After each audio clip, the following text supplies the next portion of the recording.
Welcome to the Florida Bar Podcast, where we highlight the latest trends in law office and law practice management to help you run your law firm.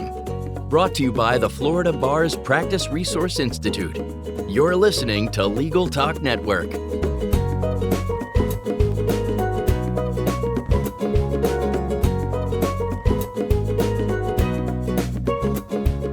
Hello, and welcome to the Florida Bar Podcast, brought to you by the Practice Resource Institute on Legal Talk Network. This is Christine Bilbrey, recording from the 2017 Annual Florida Bar Convention in Boca Raton, Florida.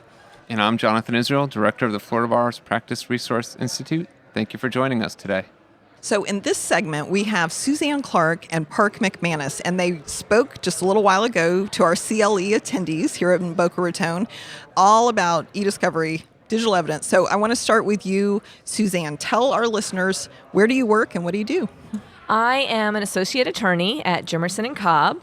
We are a commercial litigation firm in Jacksonville, one office firm, 10 attorneys.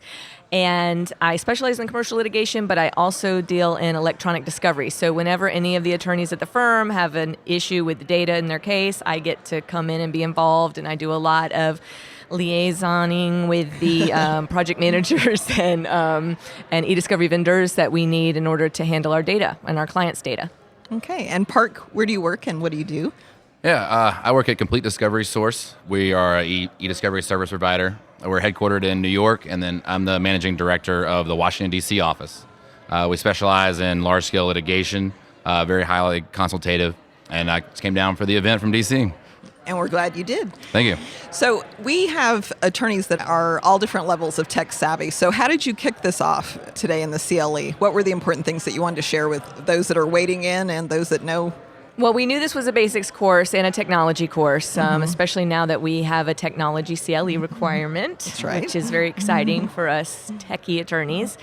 So we wanted to give a very broad overview of the electronic discovery reference model and then get a little more granular on each stage of the electronic discovery reference model, which is the EDRM. So we went through the technology that's involved, and Parke handled a lot of that, and then I dealt with the Florida Bar rules and case law and attorney aspects of the EDRM.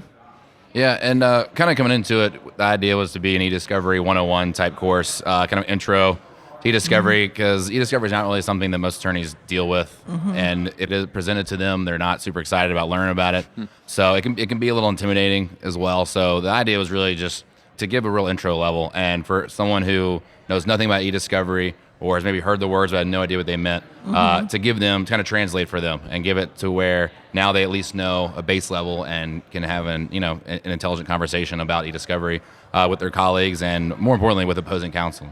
Right, and there are a lot of requirements for preservation of, so even if you think you're not going to be involved in e-discovery, there are those responsibilities. If you, I think that a lot of times people thought e-discovery was for like mass litigation, tort kind of things, but now you could be a family law attorney and you need to get information off of Facebook or a cell phone, and so it's touching everyone now. Is that what you're finding, Suzanne? Oh, yes, absolutely. We did talk a little more about the idea of if you get hit with a big case. We brought in some other aspects of it. The big thing for smaller cases is going to be mobile device discovery. That's in personal injury actions and family law actions. So, like you said, preservation is very important. You need to be advising your clients of their duty to preserve as soon as they're anticipating litigation, which has been the federal court standard for some time, but recently there's case law in Florida where anticipation of litigation is when you need to start your duty to preserve and advise your clients of that. Yes, and it's like Christine said, a lot of people think of it as a very large-scale litigation type thing, but really anything that involves any sort of electronic evidence, which think about these days, everyone has email accounts, cell phones.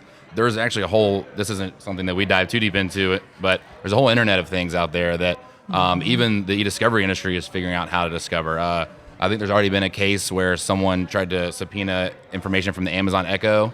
There's been cases where Fitbits have been introduced into evidence to prove where someone was when a murder took place and what level of activity they were doing. We're all connected with technology, and so we've had some cases that are as small as just a few hundred documents, or maybe just a cell phone. We had one case that was just a cell phone. They needed to extract out the text messages, and we took a cell phone in and gave them just an Excel spreadsheet of a few hundred text messages. So it can be pretty much anything that's electronic. It can be large or small. And so when someone's jumping into this, I think the other, besides the fear of technology, is the fear of the cost.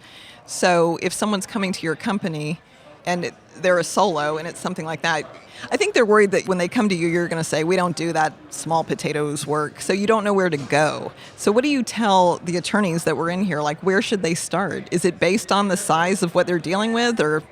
The size is what comes into play with the overall cost, because it's usually a per gigabyte cost. Okay. But there really is no case too large or small. And in fact, if it's very small, then that's better for you because, like I said, they charge per gig. So no matter how small it is, you can reach out to a service provider. And if it's something, some people just specialize in extremely large scale. And if they do and they don't want to deal with a case that small, they'll have someone to reference you to. But most people, there's no too large or too small.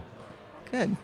What are some of the tools you see people out there using to try and actually collect and aggregate this data? I mean, it's as you said, it's rapidly evolving. You've got apps coming out by the day that people are using to communicate and store stuff. I mean, how do you keep up with it? Where do you even go to find this?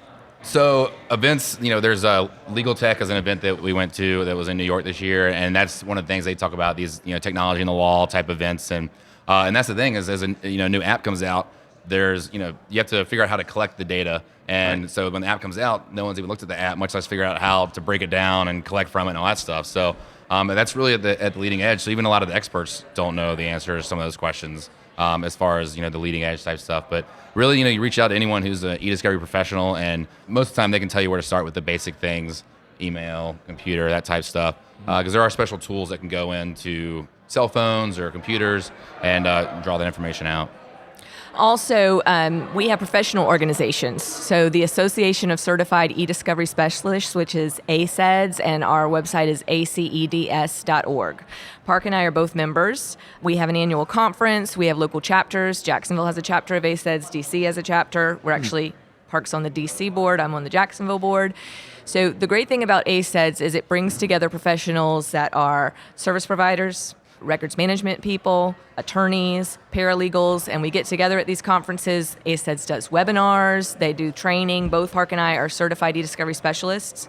So when you get in an organization like that, you're able to talk to your peers and find out the questions. So I would definitely refer people to aceds.org if they're looking to solve their e-discovery problems, and they'll be able to navigate through it. That's good to know. Yeah, that's a wonderful resource. So our listeners are going to have more questions. So if they want to find you, what is your website? We are cdslegal.com. Okay.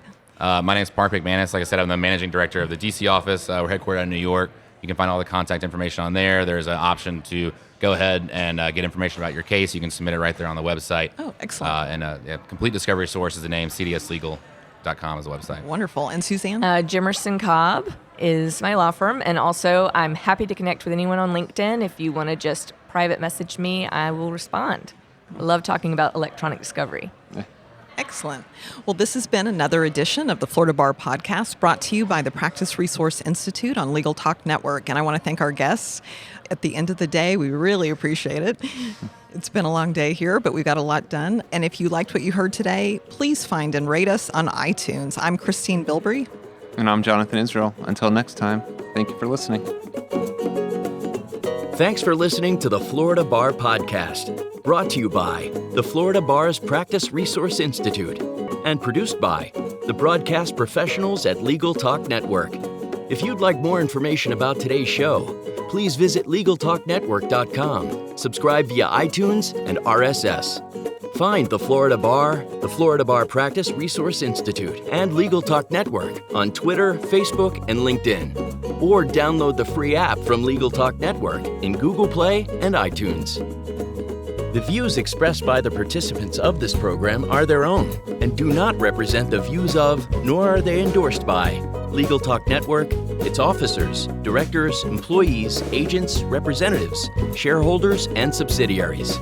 None of the content should be considered legal advice. As always, consult a lawyer.